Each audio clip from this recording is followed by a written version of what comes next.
Holding Eyes with you here, bringing you Black Clover anime review. This was episode 75, titled First Battles. This was a good episode, to say the least. But we get the conversation between Mimosa's group and the guy that we met last week's episode, which was her other brother. We found out his name is Curse, if I'm pronouncing it right, or Kirsch. But I just call him Kirk for short. But basically, they talking and we see that Mimosa really doesn't like her brother, the way he is and the way he talks down on people and stuff like that, saying I'm beautiful, I'm this. He basically praises himself a little bit too much. And Asta wanted to say hi and introduce himself, and he was like, "Oh, you're Asta from the Black Bulls." He's like, "Don't talk to me like we're friends." He's like, "You're dirty, you're disgusting, you have muscles," and he was saying all these other bad things about Asta that we the fans love about him, but apparently this rich kid hated him for it. And then we have this really funny moment where, in the beginning, Mimosa was like, "I hope you lose so we don't have to see you." But then when he starts talking smack about Asta, she goes up behind him and she's like, "Kurt, I hope you win." And he was like, "Oh, you finally see beauty in me. You want your big brother to win." And she's like, "Oh no, me and Asta wants to slaughter you next match." And I was just cracking up, and I'm like, wow. And then his facial expression was funny because he wasn't expecting Mimosa to say that. So he fell to the ground and he was like, "Slaughter? What a undecent, cruel word to say." And it was just hilarious. And then you have Asta and his group leave, and Asta states to Zex that you state you have your own goal and you're not here to win. Regardless if that's true or not, you can't stop, you can't stop, you can stop lying to us and, tell us the truth. We are a team for this part of the course of the tournament, so you can rely on us. And Zerx was like, "Okay, cool, then you can be my dummy again, or my decoy." And Asta was like, "That's not what teamwork is about." And you have them, having that discussion. But unlike the other discussions where they scream at each other and they actually like gripping each other up, here they having a nice conversation, so casual conversation. So in Mimosa, she's like blushing because one, Asta's touching her where they riding. He needs to hang on to her so he won't fall off. And two, she's also happy about how he's maturing, and you see that Asta's like trying to understand him more, and Asta's trying to like befriend them with them, or at least try to make peace and for them now because they're teammates. But we get to see Kirk's battle, and as annoying and as disgusting of a person that he is an extremely powerful person. Like, he used 2 powerful spells. He used 1 illusion spell to make extra clones of himself, and he uses like this other weird spell that he put the whole battlefield in like cherry blossoms so nobody could see or sense where their opponents were at. But he left a pathway for Sol and Magna to find the crystals of their enemies, and they just both tag team and they jumped the crystal until it got destroyed. And that's how they won. It was actually a pretty quick battle, but even before they destroy the crystal, we get to see how smart he is, that he's given advice and strategy tips to both Sol and Magna, and they're actually listening to him, and like his strategy is actually working. And technically he didn't really do nothing in this battle except just assist, but just like his process skills and how he's so like a counter to different magic, and he knows about different magic and strengths and weaknesses and how to like place on the battlefield. We know he's pretty darn smart and pretty strong too, because we also find out in this episode that he's actually the lieutenant for the Peacock. So if you remember that Dorothy, I don't remember her last name, but her name is Dorothy, the captain that she's always on pink and she's always sleeping with the purple peacocks, or pink peacocks I believe it's pronounced. He's actually the lieutenant of that squad, so he's right under her.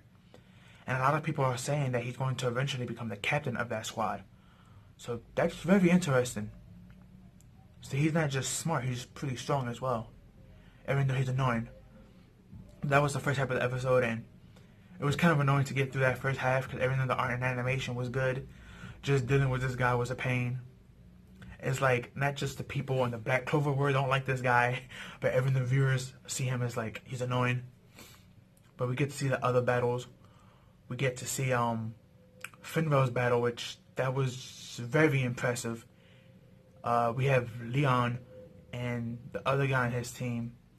The big guy with like the dreadlocks. We have them both arguing because they want to like lead, the team into victory. And Fillmore asks them, "Can y'all let me deal with the battle plans?" And they was like, "Okay, you're from the Black Bulls and you're friends with Asta, so we'll allow it." Because Leo is basically friends with Asta. He sees him as a rival. And the other guy, he's a very open, chill-back kind of dude, so he didn't mind either. And this is when we get like character development, not just for Asta and Mimosa that we did this episode and last episode, but also for Finval, because we see that he swiped that team easily. We get to see his coordination skills, his planning skills. He knows how to type out which magic is strong against what. We get to see how his reaction speed is. He's really good at reacting, and he can teleport people from one situation to another place and take someone from another place to another place and multitask while doing this. We see that that's basically how they won. He kept on switching Leon and the other guy, and he just kept on switching their positions and putting them in positions that actually benefited them in the battlefield. He does have that experience of always staying in the back of the battlefield and just observing. So after doing this for so many years, he's actually really good at doing this, and it actually came in handy. Not to mention combined with what his spiritual magic does of making little holes and teleporting objects and people through it and out it. So it actually came in handy, and he won. And a lot of people are saying, "Wow, the Black Bulls have evolved. They're completely different. They have that anti-kid. They get that fire guy who's got really destructive power," which they talk about Magna. Then they say, "Now look at this guy, Finval. He's very good, and he's from the house of Void or Vord." I'm probably butchering that name wrong, so forgive me. But we see that his brother is also seeing this fight, Langris, and he got kind of like, I wouldn't say jealous, but he felt like his brother was trying to like catch up to him, so he felt some type of way about that. I guess enviness, I guess. But his match was next, and they actually won their match the fastest because he used Siki, which Siki, if you don't remember who he is, he's Baja Man, the one that everyone calls Baja because that's all he says in his sentence when he starts it and finishes it. He uses him because Siki made this horse chariot, and he basically rode on top of it with them going over there. And when they got all attacked for trying to go in close range, he basically just waved his hand and like destroyed the top part of the crystal, and they basically won. I mean, it was just the top part of the crystal. I mean, it wasn't like he broke the whole thing, so, or at least they ain't really show it here. I know in the manga when he did it, the crystal broke entirely, but still, the point is he was able to win that battle the quickest out of so far to all the combatants that we've seen. So, and he's also showing off how his spiritual magic is more, or spatial magic I should say, is more superior than his brother's. And then he even confronted his brother Finral, and he was like, "You're trying to catch up when you're the loser of the household. Don't get in my way in the next round, because if something happens to you, I don't want to make mom and dad sad, especially that person." And he's like, "Yeah, you're right. I don't want to make that person or parents sad either. That's why I'm going to beat you." And he just looked at him wrong, and that was basically the end of the episode. Now, I don't know who this person is that they showed. After they said mom and dad, they showed a girl with black hair, and she had like a shawl on. So I'm not sure if that's maybe a love interest for Finral. Or maybe since Finral does come from a royal, not a royal house, he comes from a noble house. There's a difference between nobles and royalties. And Finral comes from a noble house. So maybe this chick that they showed was maybe somebody he was supposed to be engaged to, but since he's a failure as a son and he's weak, maybe, he's not going to get the opportunity to go out with her. And maybe that's the reason why he likes females. Maybe he shouldn't have a female companion to negate thinking about that other chick that we saw in this episode. Or maybe this could be a long-lost sister, a cousin of theirs. Who knows? Or maybe just a close friend of theirs. Maybe this isn't having a love interest. Maybe just a close friend who's a female. Guys and girls do have opposite sex as friends, so it could be that as well. But very interesting episode. But next week is gonna be very, very good. Actually, this title for this episode this week, Fierce Battles, that would actually be a better title for next week. Because we're supposed to get Noelle versus her brother team.